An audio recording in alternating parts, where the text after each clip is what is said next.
नमस्कार। उत्तर प्रदेश के गाजीपुर जनपद के नंदगंज से एक ऐसी राजनीतिक हलचल सामने आई है जिसने न केवल स्थानीय कार्यकर्ताओं में नई ऊर्जा का संचार किया बल्कि आने वाले चुनावी समीकरण को भी स्पष्ट झलक दे दी।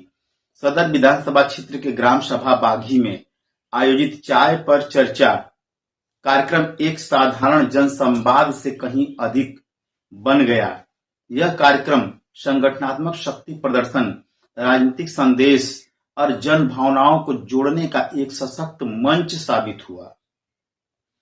कार्यक्रम की शुरुआत ही उत्साह और जोश के माहौल के साथ हुई। गांव के माहौल में सजे इस आयोजन में बड़ी संख्या में कार्यकर्ता, स्थानीय नागरिक और विभिन्न सामाजिक संगठनों के प्रतिनिधि मौजूद रहे। आयोजन की अगुवाई समाजवादी विचारधारा से जुड़े सक्रिय नेता सुजीत यादव ने की। उनके आवास पर आयोजित इस कार्यक्रम में जिस तरह से लोगों की भागीदारी देखने को मिली, उसने यह स्पष्ट कर दिया कि जमीनी स्तर पर संगठन की पकड़ लगातार मजबूत हो रही है। मुख्य अतिथि के रूप में पहुंचे गाजीपुर के सांसद अफजाल अंसारी का कार्यकर्ताओं ने गर्मजोशी से स्वागत किया। पारंपरिक तरीके से अंगवस्त्र पहनाकर और माल्यार्पण कर उनका अभिनंदन किया। स्वागत के दौरान कार्यकर्ताओं में जो उत्साह दिखा वह एक संकेत दे रहा था कि पार्टी के प्रति निष्ठा और आगामी चुनावों को लेकर उम्मीद दोनों ही चरम पर हैं। अपने संबोधन की शुरुआत करते हुए सांसद ने सीधे उन मुद्दों को उठाया जो आज आम जनता के जीवन को सबसे अधिक प्रभावित कर रहे हैं। उन्होंने महंगाई को लेकर केंद्र और प्रदेश सरकार पर तीखा हमला बोला।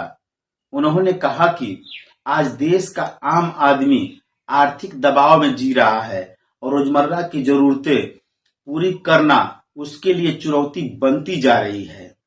खासकर रसोई गैस सिलेंडर की लगातार बढ़ती कीमतों ने गरीब और मध्यम वर्ग के परिवारों का बजट पूरी तरह बिगाड़ दिया है।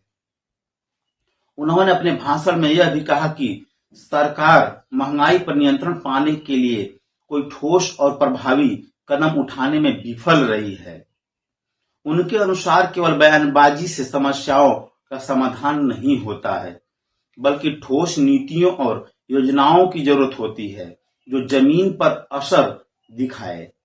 उन्होंने यह सवाल भी उठाया कि जब देश की अर्थव्यवस्था मजबूत होने के दावे किए जा रहे थे तो आम जनता को राहत क्यों नहीं मिल रही है। महंगाई के साथ साथ उन्होंने सरकारी संपत्तियों के निजीकरण के मुद्दे को भी जोरदार तरीके से उठाया।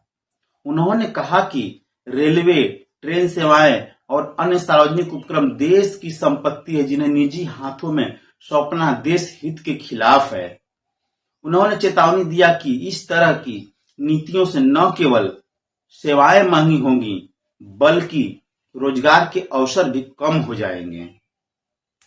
उनका मानना था कि जब निजी कंपनियां किसी क्षेत्र में प्रवेश करती हैं तो उनका मुख्य उद्देश्य मुनाफा होता है, जबकि सरकारी संस्थाओं का उद्देश्य जन सेवा होता है। ऐसे में निजीकरण से आम जनता को सस्ती और सुलभ सेवाएं मिलना मुश्किल हो जाएगा।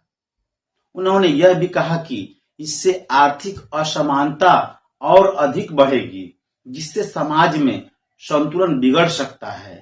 कार्यक्रम के दौरान सांसद ने संगठनात्मक मजबूती पर विशेष जोर दिया। उन्होंने कार्यकर्ताओं से अपील किया कि वे केवल चुनाव के समय सक्रिय न हों बल्कि हर समय जनता के बीच रहे और उनकी समस्याओं को समझें। उन्होंने कहा कि मजबूत संगठन ही किसी भी राजनीतिक दल की असली ताकत होता है। उन्होंने समाजवादी विचारधारा को मजबूत करने की बात करते हुए कहा कि सभी कार्यकर्ताओं को एकजुट होकर काम करना होगा। उन्होंने यह भी स्पष्ट किया कि पिछड़ा, दलित और अल्पसंख्यक समाज की एकता आगामी चुनाव में निर्णायक भूमिका निभाएगी।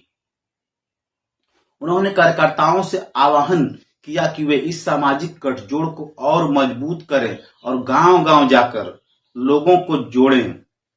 इस दौरान उन्होंने यह भी कहा कि पार्टी की नीतियों और विचारधारा को जन जन तक पहुंचाना हर कार्यकर्ता की जिम्मेदारी है।